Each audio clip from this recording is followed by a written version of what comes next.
GR 4101, 5101, lecture number 5. Welcome. We're going to start immediately up with continuing our C review. And again, this lecture and the previous one should be stuff you've seen already. But apparently I've heard some of you have not seen the C language before, so you need to make sure that you're aware of all this stuff too. So again, if you remember, I was recapping some of the control structures, and now I'm going to be looking at masking, which is something that we use quite a bit. And again, if you have a whole bunch of bits, but you're really only interested in looking at these bits right here, well, what you do, or I should say these bits right here, what you do is you use a mask and you AND one with what you're interested in looking at, because one and something will turn out to be whatever that something is. And 0 and anything else is going to be 0.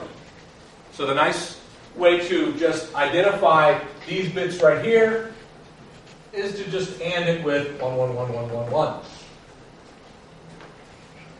And if you do that with a bitwise AND, you can take a look at it. And let's see, did I have the last thing in here with a bitwise AND? We did that last time. Yeah, we did that last time. And so I had this example, and you've seen something like this before. We have 3 switches, switch 1, switch 2, switch 3, which are pull-up resistors, right? And I think I was in the middle of this before class ended, and I kind of ended and said we're going to take a look at this or write some code. So, did we actually write the code? I can't remember. What do you want us to do? Or did I want you to do that? Okay. So we were at the last part of class when I ran out of time.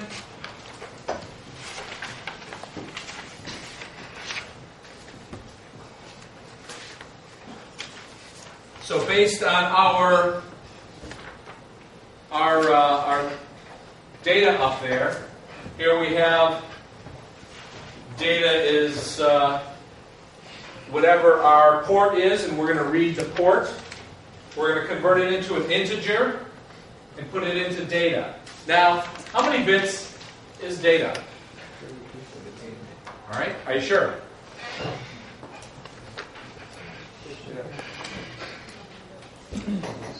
In some machines, it's 16 bits, in some it's 32. Did I say how many it was in our machine?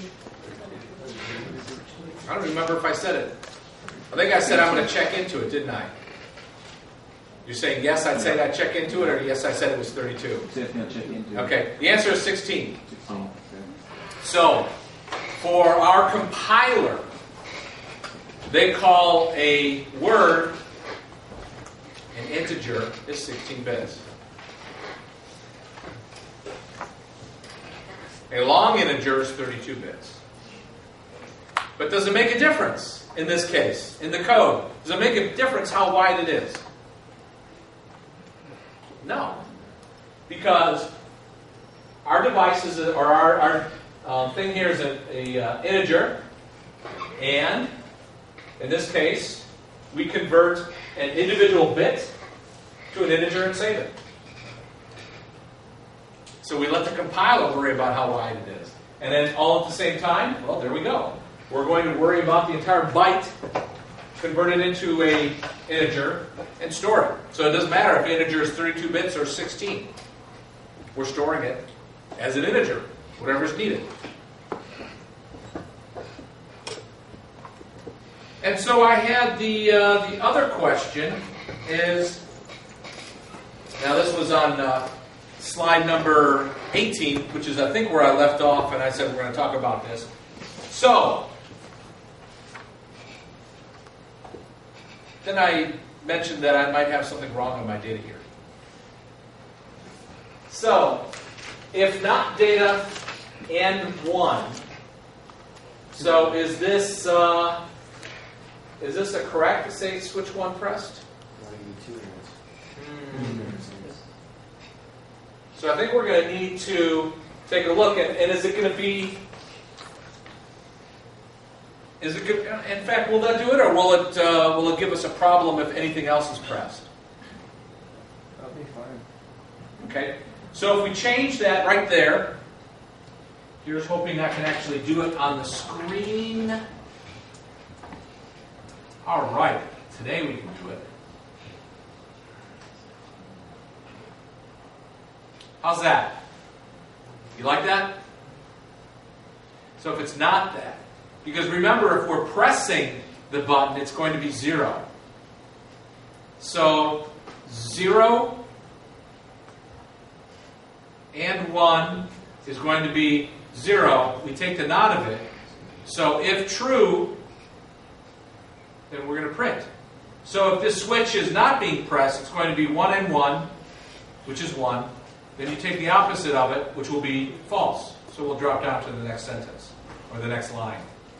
So, But wasn't that a mask? Because we defined data as the byte of the whole system. so you define data as the byte of the whole system. So you were doing a mask of 1 on it. That's why we had the 1 ampersand. Byte of the 1. What do you mean the byte of the 1? You were masking it just to take bit 0. And that's why I came up and said, oh, with just one simple little code change, that I fixed it to look at a single bit. Mm-hmm. So it's not the only one. In fact, you could be pressing all the switches, and that will still work, right? Correct. Does everybody understand this? So, your goal is to turn to your neighbor and figure out what the next 3 lines are.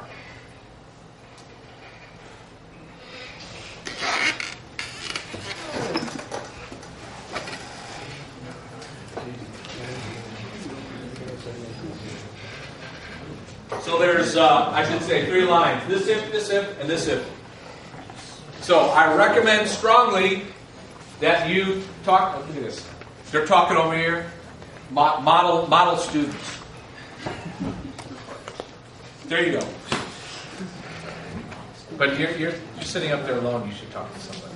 Or are you really that good that you don't need any help? Yeah, okay.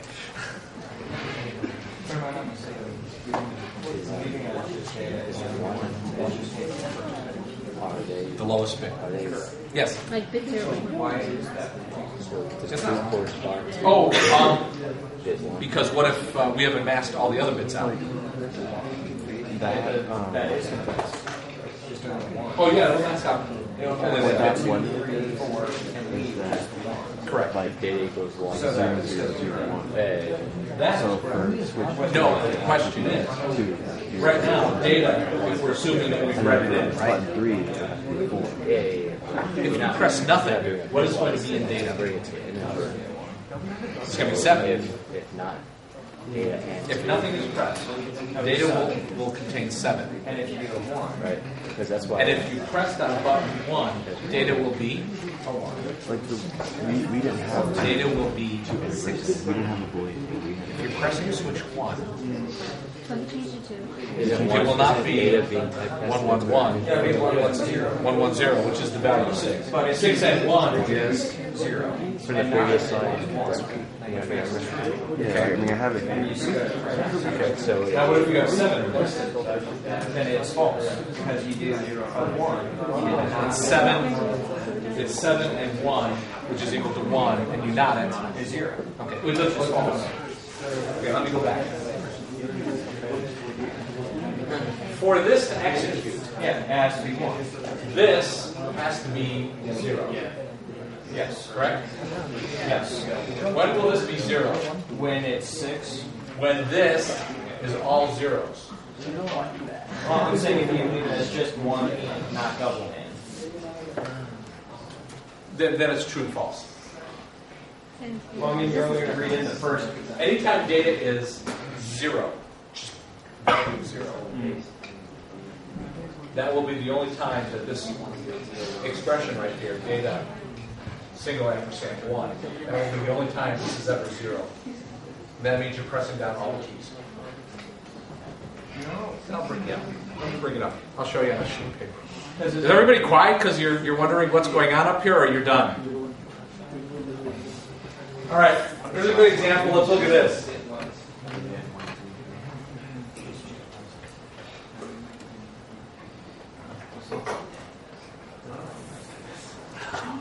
And maybe this is another good example of writing understandable code. So maybe I'll step back a little bit and write something else. The first. Switch to corresponds to the second.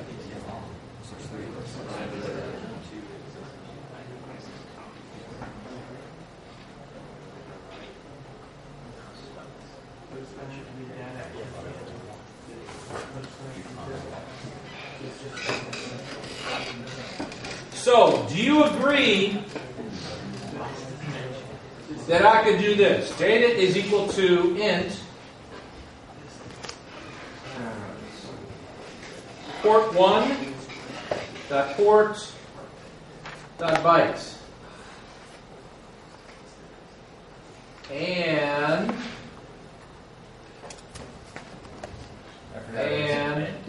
7. And that will mask off those 3 bits. Double and? Double and, bitwise and. I'm sorry, single. Single. Also, I had something wrong on the earlier slide, didn't I? Well, let's just look figuratively, right? So it doesn't matter what we have up there. If our port says that, that means no switch pressed.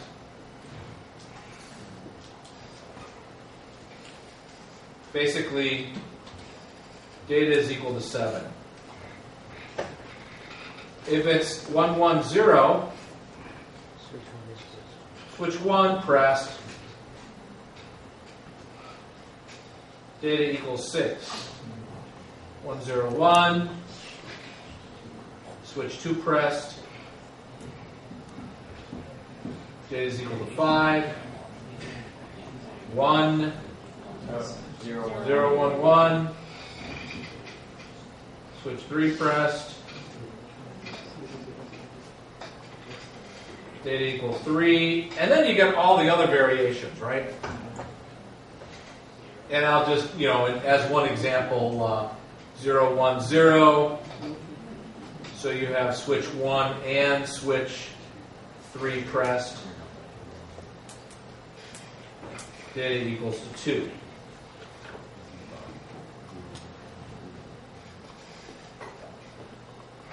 Therefore, looking at the true and false aspect of this, data and 6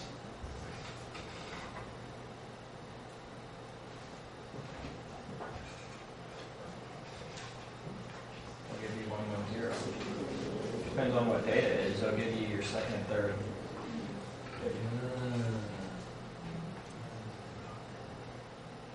So maybe I need to look at something a little bit more detailed at this. All right, data and 1 I'll give you just bit 0. will be false if switch 1 pressed. Do you agree with that? Data and 2 false if switch 2 pressed. Data and 4 will be false if switch 3 pressed. You agree with that? Therefore, if you say if, not data and 1, this will be executed if switch 1 pressed.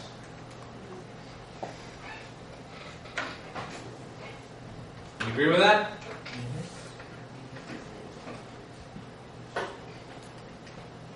Is anybody confused now? Yes, you're confused? Well, is it On the previous slide, did you have your bitwise and wrong? Yes, I did. And that's one thing you'll find out is sometimes I lead you down the wrong path. And I wait for you guys to say something, and you know. Sometimes I make mistakes too. That's why I offer partial credit, because I'm not perfect. Even though my wife thinks I think I am, but let's see, thinks I think, yeah, whatever. All right, so I am not perfect, and you do not have to be perfect to get an A in this course. You just have to be pretty good.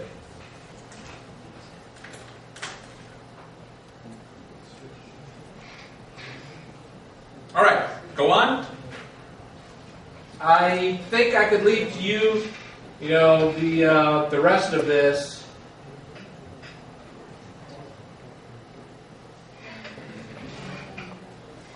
To figure out what that is, right?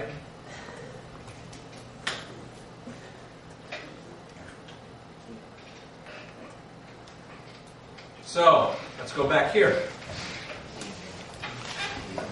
So, was this double and wrong? Yes. You bet it was. That's what I like about slides. I can just change most of the stuff on the fly. So, as you can imagine,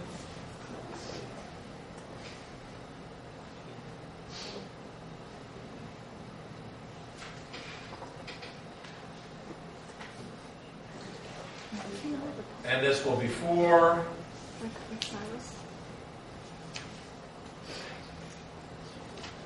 you said for the last one. But we really do not what you said.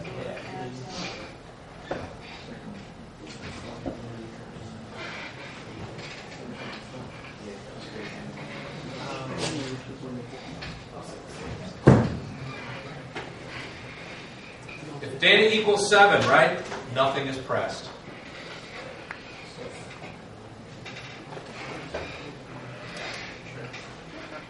Next time I'm bringing a beer in.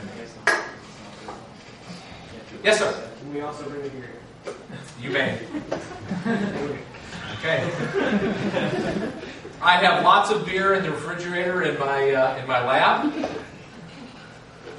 It's a special kind of beer. It's called root beer, I think. Yeah. Your question was going to be, where's your lab? All right. Going on. Everybody got this? And I think you can answer this, with your printf as well. There's got to be a better way to write this stuff.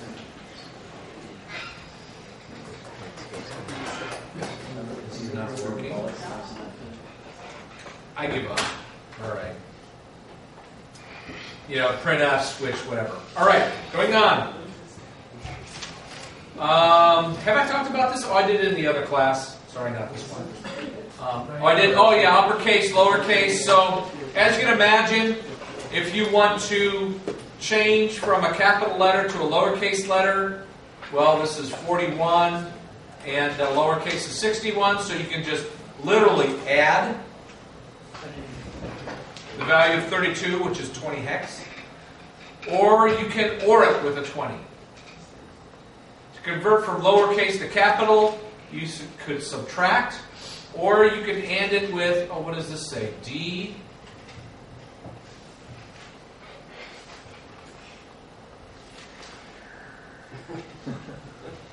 It's close. Now, keep in mind that if your character is something else, remember the funky little stuff earlier? What about all these characters here? Or these, why is that a different color? That's odd. I don't know why that is. So, maybe, I don't know, you're looking for a capital letter and you go from here to here by adding 32. That's probably not a good thing. By the way, that's delete. That's usually turns out to be backspace, deleting what you have there. Oh, there was another one. Yeah, I told you about the bell earlier. There's another one that was interesting. What was it? Now, I don't know if you're aware of this, but in the world of the old IBM PC characters, 00 will get you the smiley face. You familiar with that? Let's see if we can get something out that'll be exciting. I'm going to have to stop this.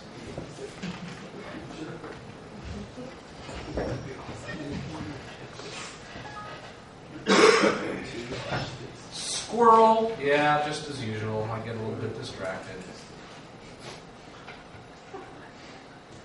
I wonder if you still could do this too.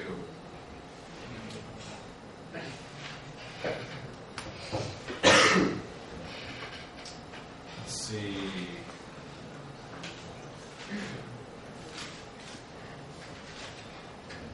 Nope.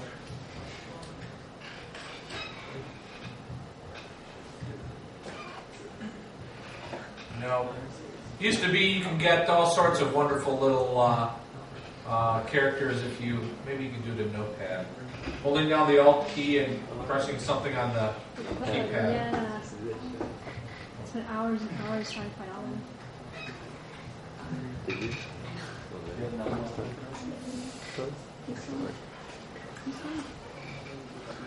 Oh yeah, you can do it at least here.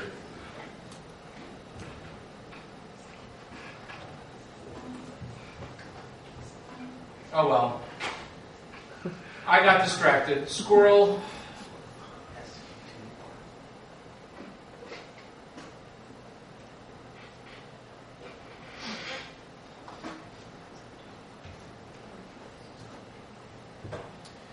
How is information stored in our computer? This may be very useful for you later when you go through what's called debug. In our machine, there's going to be a beginning address for your data structures. Now, one of the data structures is called a one-dimensional character array, one-dimensional integer array. These are one-dimensional arrays of whatever you define, which you can fill if you want. So, for example, you could identify these, or a character array. Character is always assumed to be 8 bits. By saying the variable buff1 will have 3 elements to it. The character array buff1 will be stored consecutively, element 0, element 1, element 2. And later on, you could identify integer buff2, and it will have, in this case, remember, 2 bytes, which will be consecutively stored, buff2, 0, 1, and 2. Or alternatively, you can initially fill it with something. In this case, notice you have not identified a specific size of the array, but it is implied by the data you've provided it. The same is true with character. Note, in character, you have individual quotes. And that identifies a single character. If you have the double quote, that implies a string, and that's something different, which I'll address in a few minutes.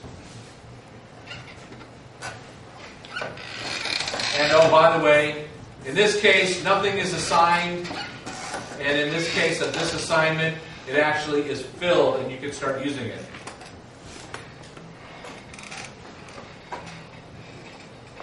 If you identify a 2-dimensional array, in this case, you're going to call it buff2. By the way, there's no space in there, so just imagine it's all together. And I say it's going to be 2 rows and 2 columns, then you will have, if you think back on your matrix assessment, row 0, column 1, row 1, column, row 0, column 0, row 1, column 0, etc. It will be stored in the consecutive order of, here's the first element of the 2-dimensional array, the second one, and it's row major, meaning it's going to store the rows in memory before it gets to the next column. And again, this is important because later when you start looking into memory, because you want to see where things are stored and see if things were stored correctly by your program, you need to have a good idea of how wide it's going to be. So in this case, if we are this doesn't work. Let me see this. So in this case, if we are identifying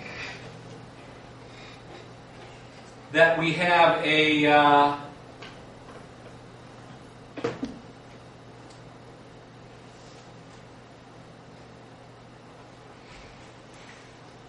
variable called buffme, and it is a integer,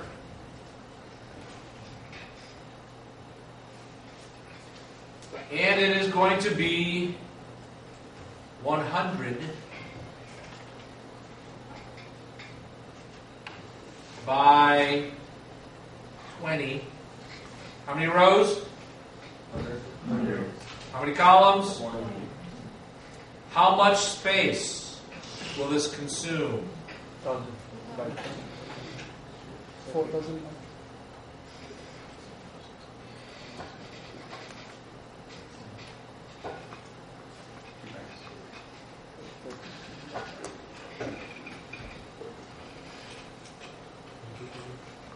Not k bytes either, but bytes. Not 4k bytes.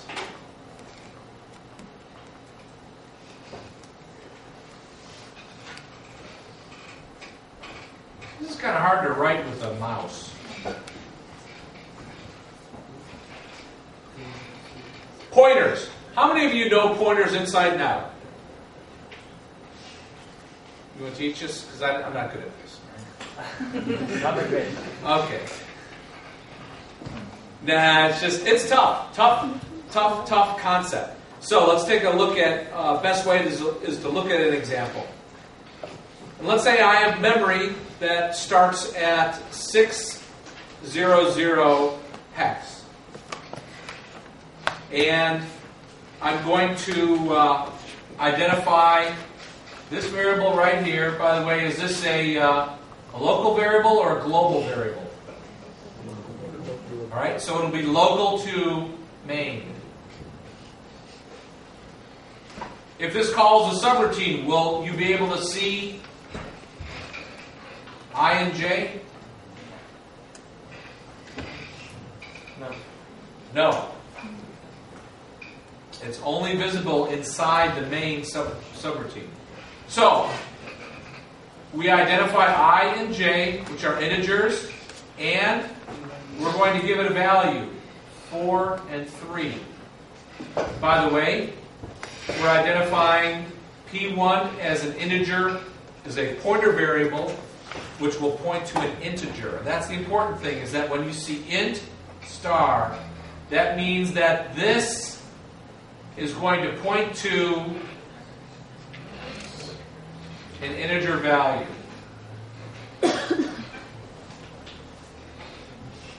A ampersand in front of I means give me the address of this variable. So as opposed to the AND operation, since there is no operator in front of this, there is the equal sign right away, it will give the address for I. I, as we said, is memory location 600. So it will store the value of 600 in, hey, look at this. I didn't put the star in front of it. Because in this case, P1 is no longer a pointer, it's a variable.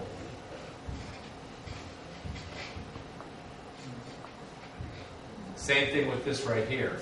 At this point then, when you're using the star P1, you're saying this is pointing to some sort of contents at that memory location.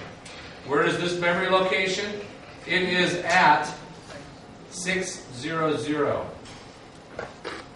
So, at this point it's saying whatever is being pointed to by P2, which is, in this case, the address 602, the contents of 3, take whatever is being pointed to by this pointer, the contents is going to be 4, add them together and put it at wherever P1, the pointer, is pointing to. As opposed to this where it's saying, hey look, the value in P1 will be moved to P2. So remember, when you use the star in front of it, it serves as a pointer to somewhere else.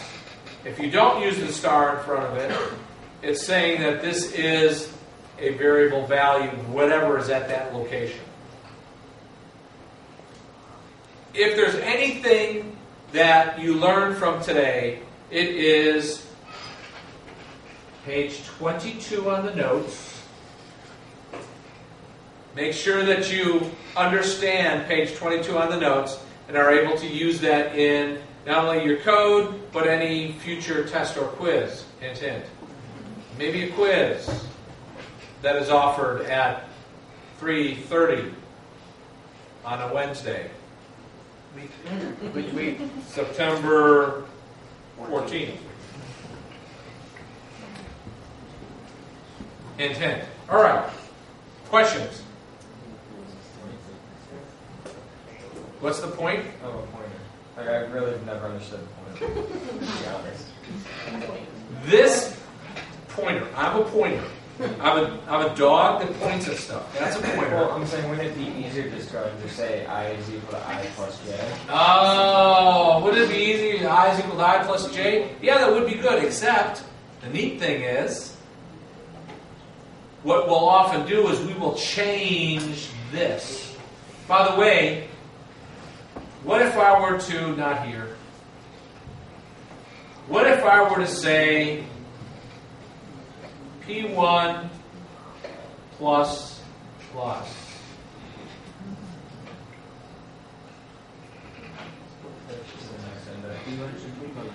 What would change in here? Just the value. Would this increment by 1? P1 will point to the next element. It would be what? 602? Or 601? 2. The answer would be 602. Because this increment would be associated with the pointer associated with this. So it's going to increment the pointer. It is an integer pointer, and it knows that an integer is 2 bytes. So that will change from 600 to 602. That's why you want to use pointers. Because you could traverse arrays now, going to each consecutive array location, simply by doing something simple like incrementing. So again, this slide, if there's anything you gather from this slide, or if there's anything you gather from today, it's this slide. Make sure that it's you understand this.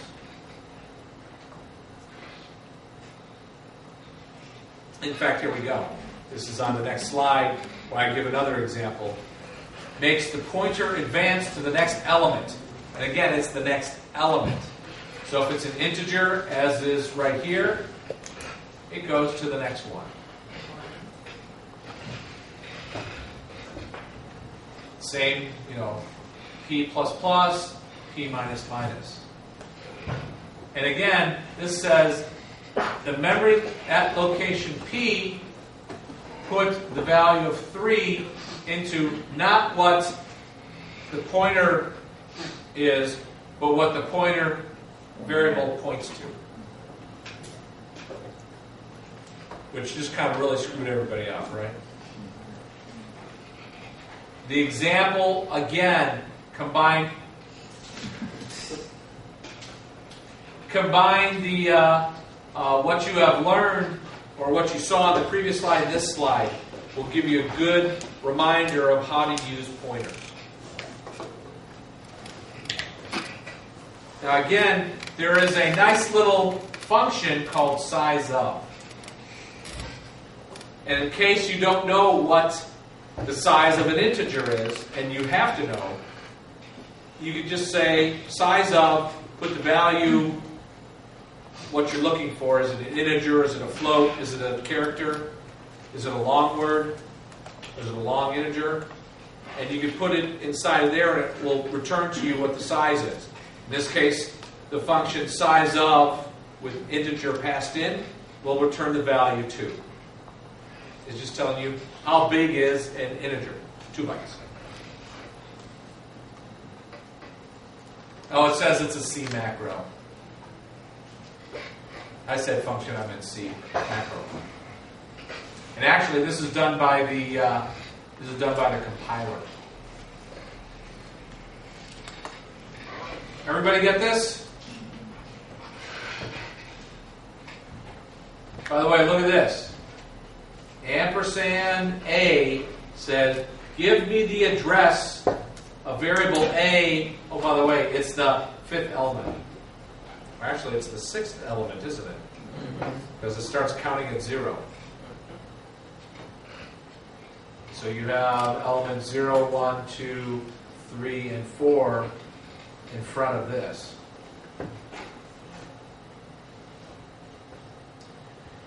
Pointers are very useful for data structures, and we'll see examples through this class. Exchanging information between procedures can be crazy in the respect that if you have a lot of things you need to pass from one function to the next, you can either pass each individual value, or you can pass the pointer to the beginning of the array, which has everything, or the beginning of the structure, which has everything. And you can also return the same way. Strings, again, there's no quote-unquote string type in the C language. It's just an array that's used a little bit different. So in this case, if we say, here is a character array, we're calling it str. It has 10 elements, and it will contain testing, the return or the null character, and then it will have nothing in the last 2 elements. By the way, what if I said, instead of testing, what if I said testing, and then I included 2 blanks? This is in quotes.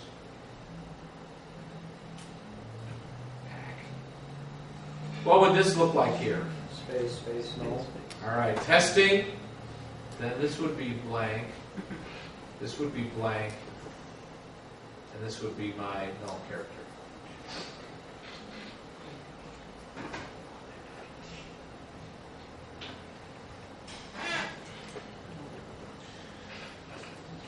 Now, you may want to format a string. For example, if you're going to print something out to the printf, which is the standard output. You can also printf to a string, that's sprintf, or you can print to a file, fprintf. It will work a little bit separate that if you do a fprintf, it's going to want to have a file handler, which will be basically a location of the file that you're going to write to. For the sake of this class, we're not going to mess with that. There will be functions that you will use that you could print out to a screen on your board. And there are special library calls to access the graphics screen. So we'll just leave it at that, is that you'll pass screens and some other information to your graphics libraries. Sprintf.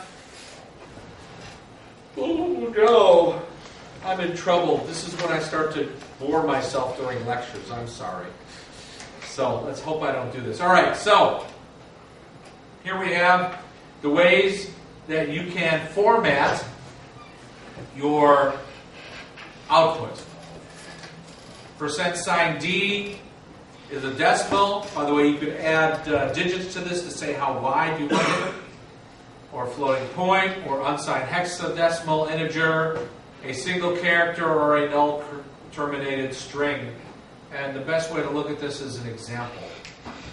So if I have a character array S1 and S2, both of them are 30, a couple of integers, and a single character. Notice it's a single quote up there as well. So if I say sprintf, it's going to put into string 1 the literal term testing. I believe it will say testing, including the /n, or I'm sorry, 0, null character. /n is what? New line. In this case, I'm going to take number 2, and I'll say a is equal to some digit, b is equal to some decimal number, and it just so happens it's 5 and 10. It'll take the default since I didn't give it any width. Now I could change S1 to say the same thing, except now I'm going to do hexadecimal. In this case, this is the hexadecimal value of A. C is, it's minus 30. Oh, but I'm doing a decimal, so that's fine. In this case, I'm going to say literally B equals 0x, and then because of the percent sign, X follows, then it will put the actual hexadecimal. If we do the same thing, the string is equal to, and whatever the string is, in this case, it was B is equal to 0x A, it'll append it on. And in this case, we're now changing to, say, character and another character. Character is S2. Even though S2, if we look at this earlier, it has a whole bunch of stuff in it. Since we said percent sign C, it's going to take only the first character, even though it's a string. And that's because it's looking at a specific address. Some good examples, take these along with you. You can vary this by adding on some widths and some other things associated with that. In this case, you could say this floating point number is going to have a minimum width of 4, and we're only going to have, in this case, 1 digit of precision after the decimal point, even though it could be wider. In this case, F2 was 9.991. It'll actually do rounding. Isn't that interesting? Some more examples. In this case, I am saying that I will take exactly 5 characters to display my decimal number or display the decimal. And oh, by the way, if I don't have enough space, it'll truncate. This says left justify it. And then, actually, this is kind of stupid, precision digits. Oh, that's right. I take that back. Since this is an integer, it will tell you how the minimum number of characters that it needs to display. The maximum is 5. The minimum is 4. In this case, then it will be -0, 1, 1. So it'll pre-fill zeros if it's the case. There are some string operations you could do. We're not going to be doing too many. Just keep in mind that we can literally string copy one to the next. We can also concatenate 2 strings. Notice that we have a blank right here. So, by the way, I like South Park, if you're familiar with that, Cheesy Puffs. Is it Puffs or Poofs? Cheesy Poofs. Yeah, then we would add the Cheesy Poofs in there, all right?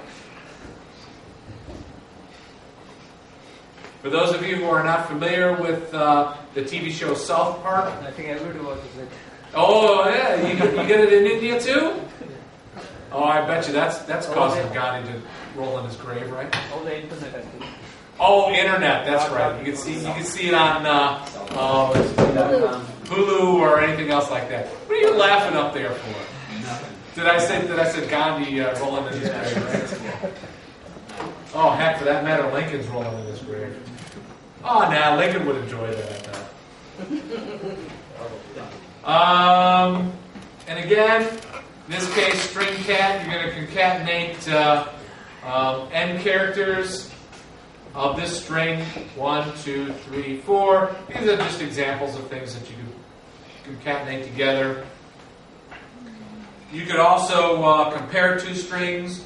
Are these the same? If we were to say compare cheese with chases, it would return most likely the value 2. Oh, and greater than, less than. There's some that I'll actually tell you. Do I have that on the next one?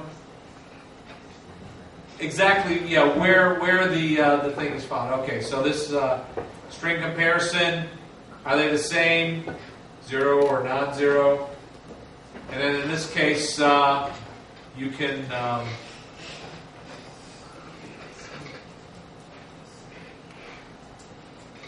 say look for G, and in this case it'll tell you the pointer to this location. Remember, this is 0, 1, 2, 3, 4. So it returns whatever the pointer, the address of the of this character.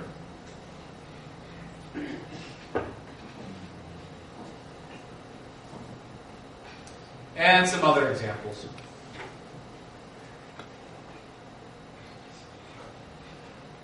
Smeagol and Deagle. You know who Smeagol is, right?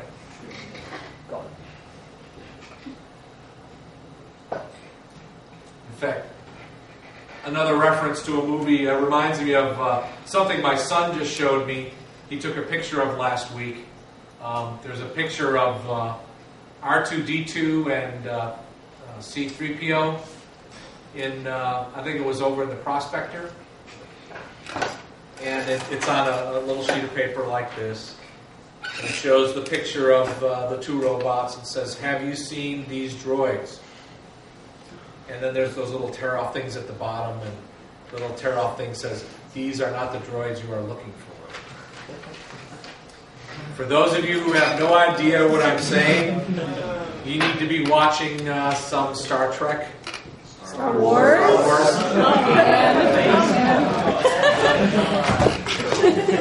Double facepalm on that. All right, which, just for that, I'll tell you what, I'll post on my Facebook page the double facepalm. All right, so.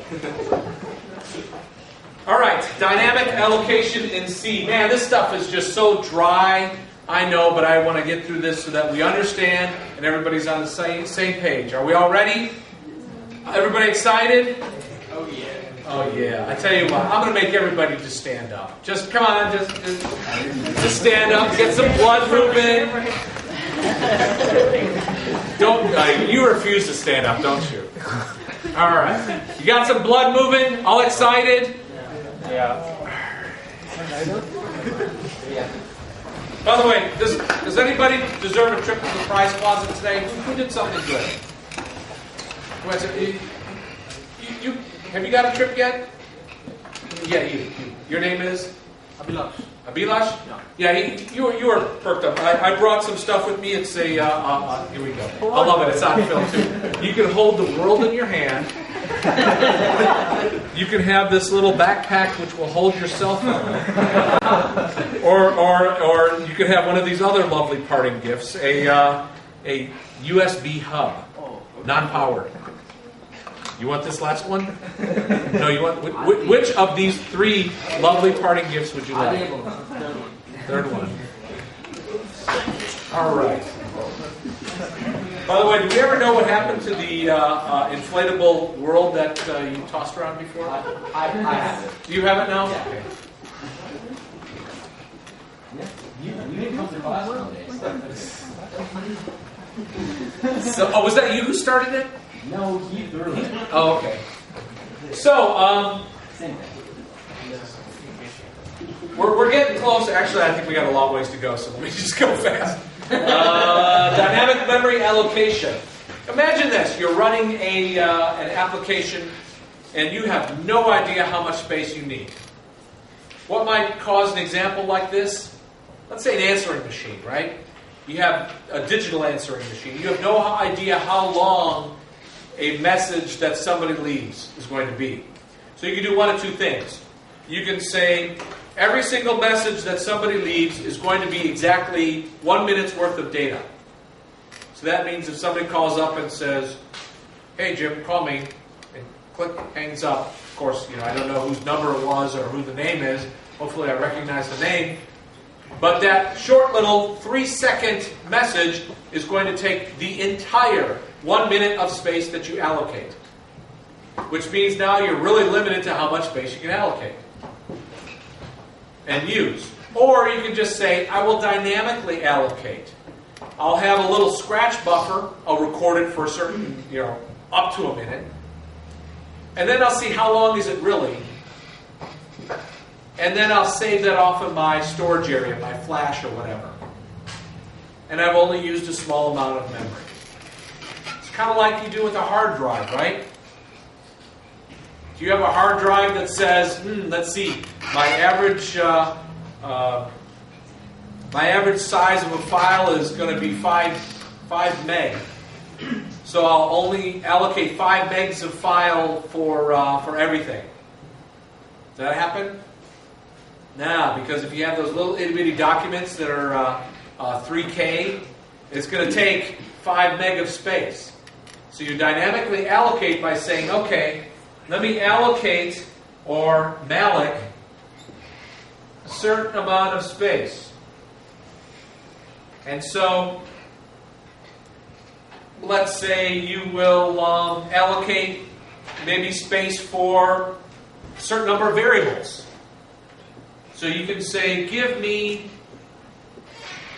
a certain number of elements of a certain size each.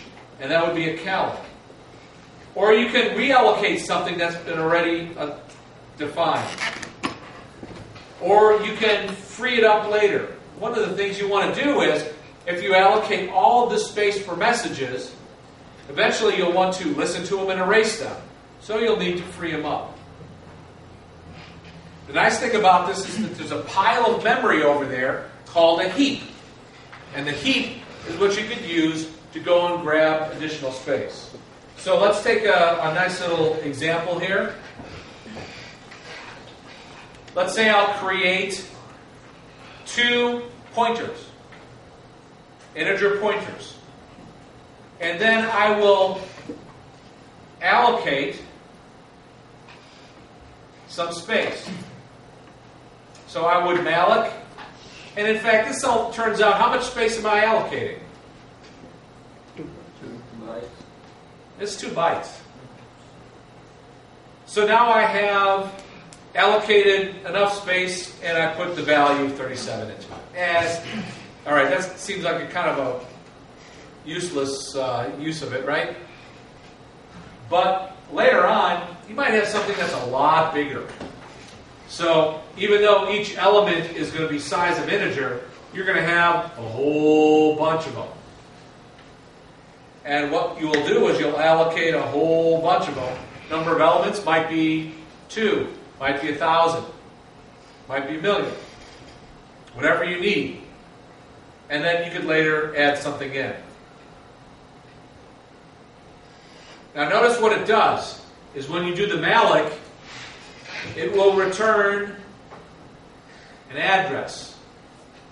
In other words, it will give you a pointer, and you will be able to reference that space using that pointer.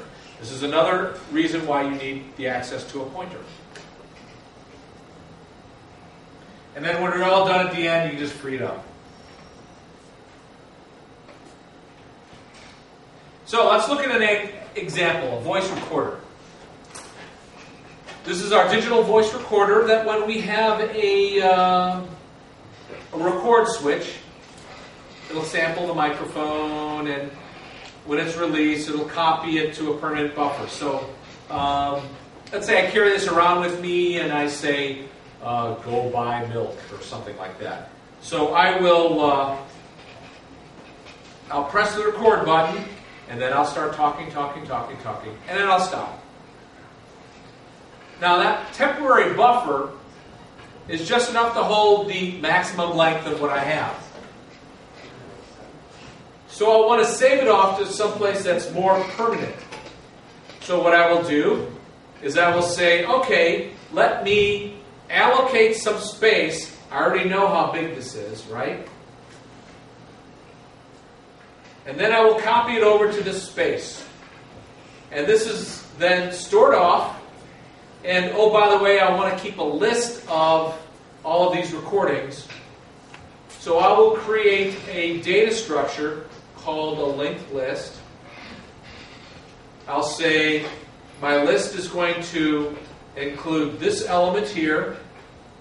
And oh, by the way, I need to keep track that this is my first recording. So then I'm going to record something else. Don't forget to grade the homework. So I've recorded something else. Then I will also allocate some space in flash memory, record it over, or copy it over, and then to my data structure, say that's my second recording. And then maybe I will record something else. And this will be, give everybody in the class an A. Nobody got excited about that. I will allocate space. I will copy from my main buffer over to that space, create a data structure that allows me to reference it as the third recording.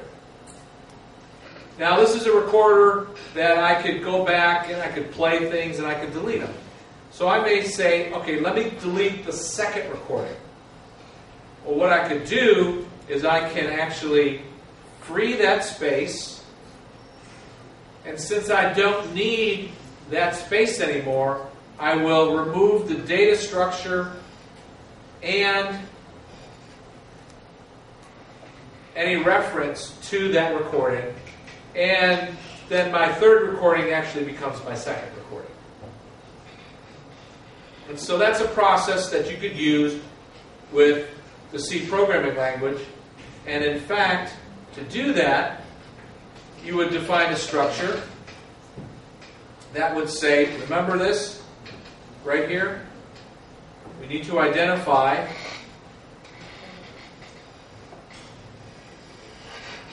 each element in our list is going to have a size. It's going to have a pointer to that space that I've identified. A pointer to, in other words, this pointer right here. And then it needs to point to the next element. And what better way to identify all of that than to create the structure to begin with? Doesn't have anything in it yet. I have my buffer. But later on, I will want to be able to allocate memory associated with the data structure as well as with each one of these recordings. Now again, we have this single buffer here, which we will use to record with some max buffer size. In every embedded system, we're going to have this line right here. While one, do forever. Because do embedded systems ever end? Does your cell phone ever say, that's it, I'm not going to answer any more phone calls? Or does your car ever say, that's it, I've run and now I'm done running the car, I stop? Well, is it supposed to say that? No, all right? Does your digital watch ever say, nah, I reached the end of the program, I'm not going to be telling you the next second that goes on your watch? No. So you do this while forever. By the way, and everybody knows that in C you have a main program, right? And if you ever exit out of this while loop, you have an error.